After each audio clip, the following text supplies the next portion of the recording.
है भारत 24। आपको सीधा मुरादाबाद ले चलते हैं। सीएम योगी आदित्यनाथ वहां पहुंचे हुए हैं। वह देश के लिए कुछ उत्कृष्ट कार्य कर सके, यह कल्पना भी नहीं हो सकती।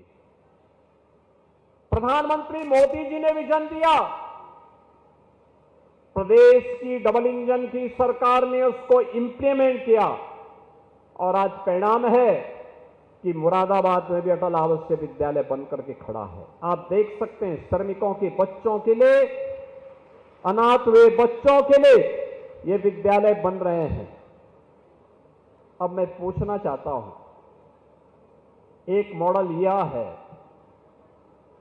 जहां पे अत्याधुनिक शिक्षा, वर्ल्ड क्लास इंफ्रास्ट्रक्चर के साथ बच्चों को लाया जाता है, उनके रहने की, खाने की, उत्तम अध्ययन अध्यापन की उत्तम व्यवस्था एक विद्यालय में। और मैं चाहूंगा इस क्षेत्र के नागरिक भी आकर के देखें कैसे क्लासरूम है, कैसे लाइब्रेरी है, कैसी लैब्स बनी हुई हैं, कैसे स्मार्ट क्लास बने हुए हैं, छात्रावास की कितनी उत्तम व्यवस्था है।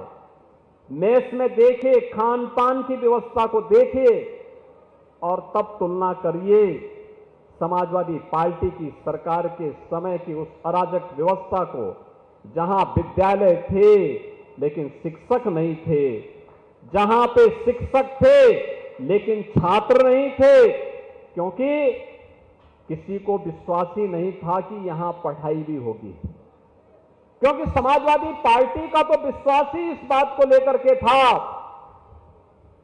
कि नकल हमारा जन्मसिद्ध अधिकार है। नकल को उन्होंने अपने जीवन का हिस्सा बनाया था और नकल करवा करवा करके उन्होंने यहां की युवा पीढ़ी के भविष्य के साथ खिलवाड़ किया था। परिणाम था, हमारे युवाओं के सामने पहचान का संकट आ खड़ा हुआ था। पहचान के संकट के दौर से गुजर रहे थे। बहनों और भाइयों, आज समाजवादी पार्टी को शिक्षा का मॉडल देखना है तो अटल आवासीय विद्यालय देखें।